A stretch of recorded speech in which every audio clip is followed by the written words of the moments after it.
Il y en a un autre qu'on est content de compter parmi nous, c'est Olivier Mine, avec l'Ouest.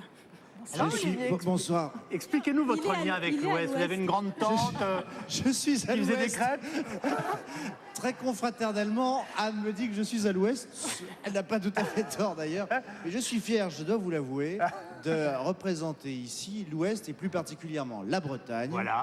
Car par ma mère, je suis breton. Et je trouve que c'est une terre de France, la Bretagne, qui, contrairement à ce que certains ont cru devoir dire à une époque, est une terre d'accueil, est une belle terre, une terre au tellurisme évident, bien sûr. Vous voulez devenir sénateur dans la région, quoi? Parce qu'alors là, l'ode à la Bretagne est extraordinaire. Et oui, mais je l'aime, que voulez-vous, cette terre-là. C'est le début d'une carrière politique. Et les crêpes, bien sûr, parce que, et un bon bol de chouchen, parce que moi, je bois le chouchen au bol. On le confirme donc, Olivier est à l'Ouest, effectivement.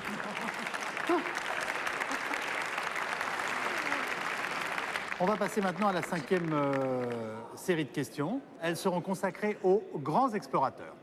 Et oui, on va parler de Louis XVI, qui n'était pas grand explorateur, mais qui aimait se réfugier dans les bibliothèques, la tête plongée dans les livres de sciences. Il s'intéressait aussi à la géographie. Et aux à toutes les expéditions questions. scientifiques. Absolument. Et vous ne le saviez peut-être pas, mais il est à l'origine d'une des plus grandes expéditions organisées jusqu'alors. Regardez.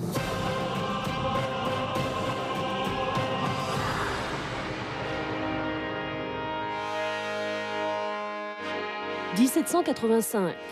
Louis XVI confie une prestigieuse expédition scientifique au capitaine de la Pérouse. Le 1er août, le navigateur et son équipage quittent Brest pour le Pacifique à bord de 2 navires, la Boussole et l'Astrolabe. Le voyage autour du monde doit durer 4 ans. Mais en 1788, l'expédition disparaît mystérieusement. Depuis 25 ans, Alain Connan et ses équipes tentent de comprendre ce qui s'est passé. On appelle ça le mystère de la Pérouse parce que, imaginez-vous, même au 18e, 2 navires, la Boussole et l'Astrolabe, avec 220 personnes à bord, qui vont disparaître complètement. En 2005, sur le site de la première épave, les archéologues font une découverte exceptionnelle.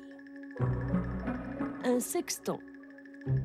Cet instrument de navigation confirme l'identification de la Boussole, le navire commandé par la Pérouse.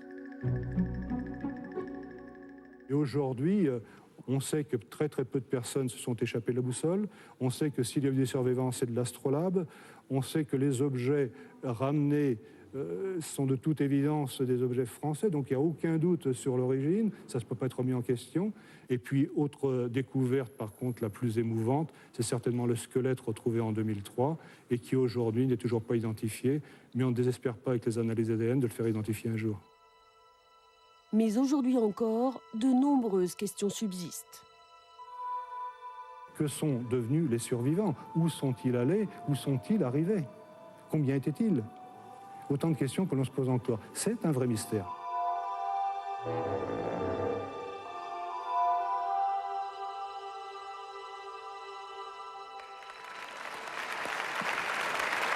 Le mystère la Pérouse. Question numéro 21, elle vaut un point. Nous parlons maintenant des grands explorateurs.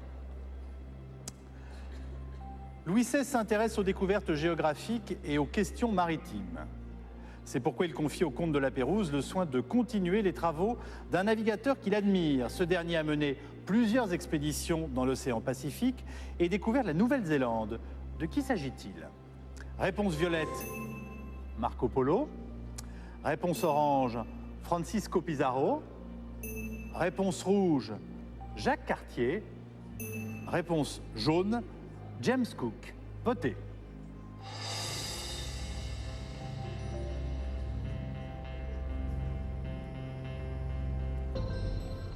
Fin des votes.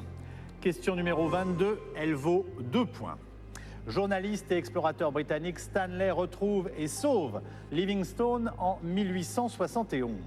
Il entre au service de l'Association africaine internationale et explore le fleuve Congo de 1879 à 1884. Il prend alors possession de sa rive gauche. Au service de quel souverain travaille-t-il? Réponse violette, l'empereur Guillaume Ier d'Allemagne. Réponse orange, la reine Victoria du Royaume-Uni. Réponse rouge, le roi Léopold II de Belgique. Réponse jaune, le roi Alphonse II d'Espagne. Votez.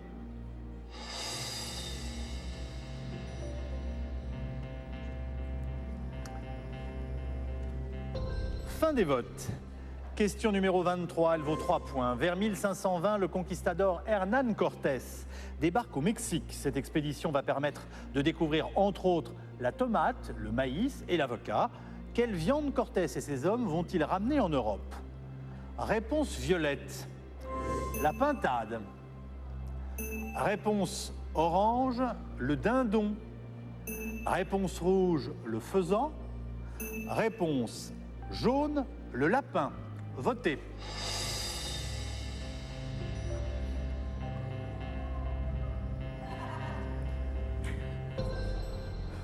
Fin des votes.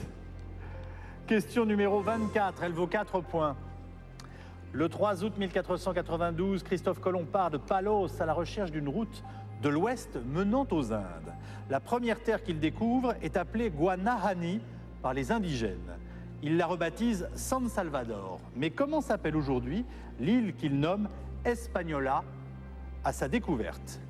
Réponse violette, Porto Rico.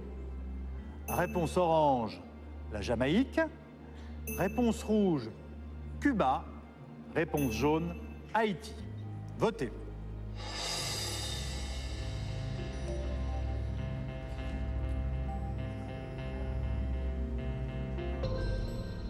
Fin des votes.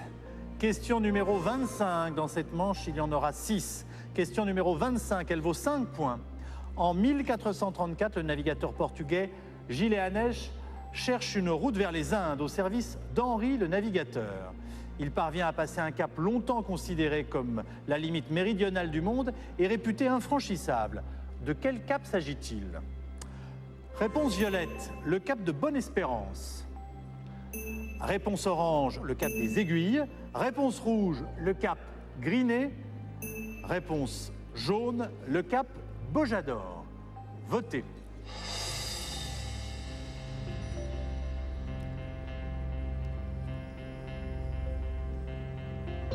Fin des votes.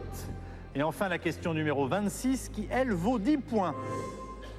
On commence, oui, à faire monter le stress et la sélection.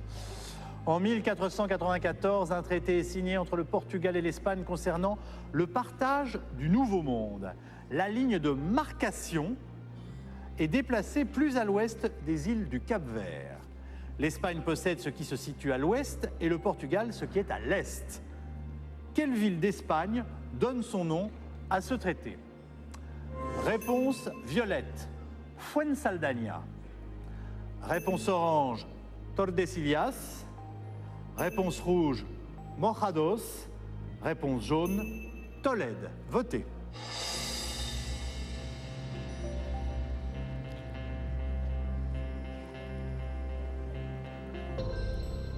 Fin du vote et donc fin de cette manche consacrée aux explorateurs. Alors, réponse de la question 21. La question était qui était ce navigateur que Louis XVI admirait? On regarde ce que vous avez dit. Alors là, il n'y a quasiment que des réponses jaunes.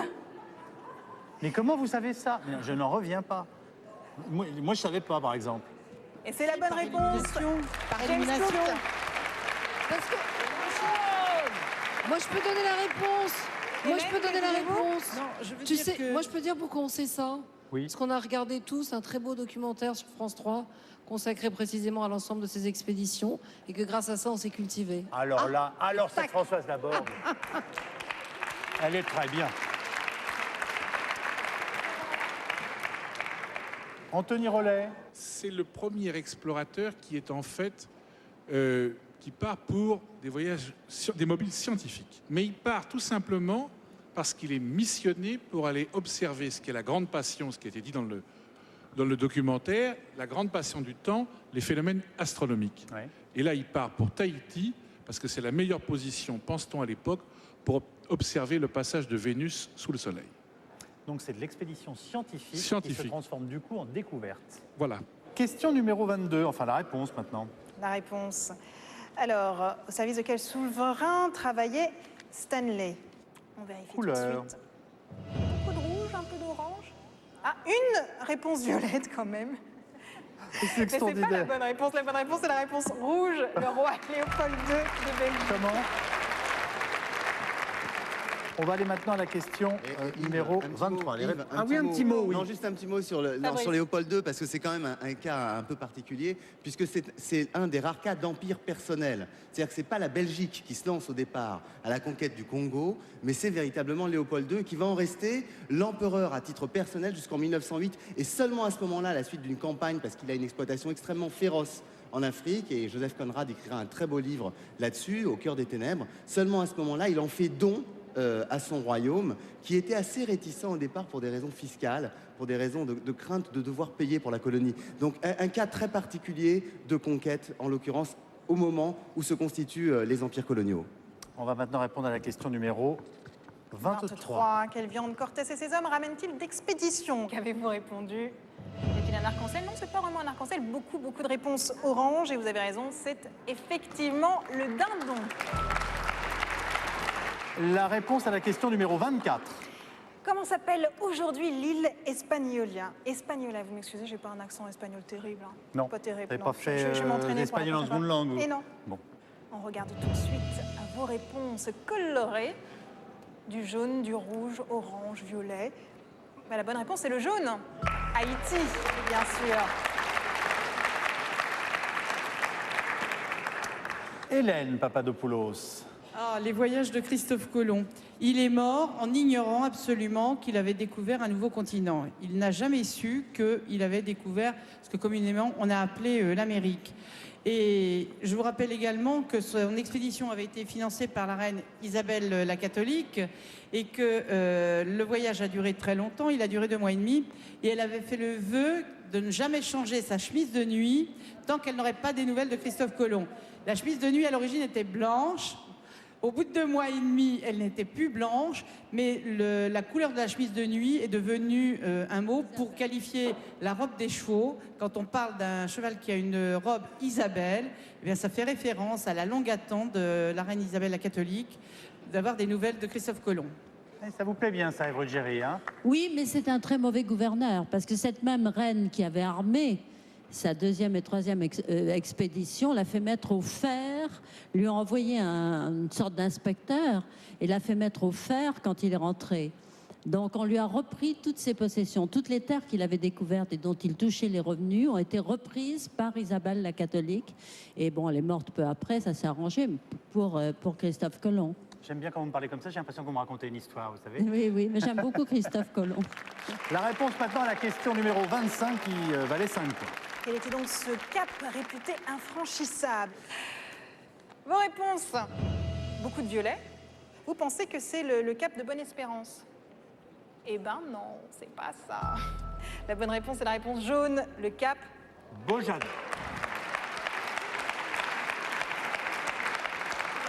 Jacques Marseille.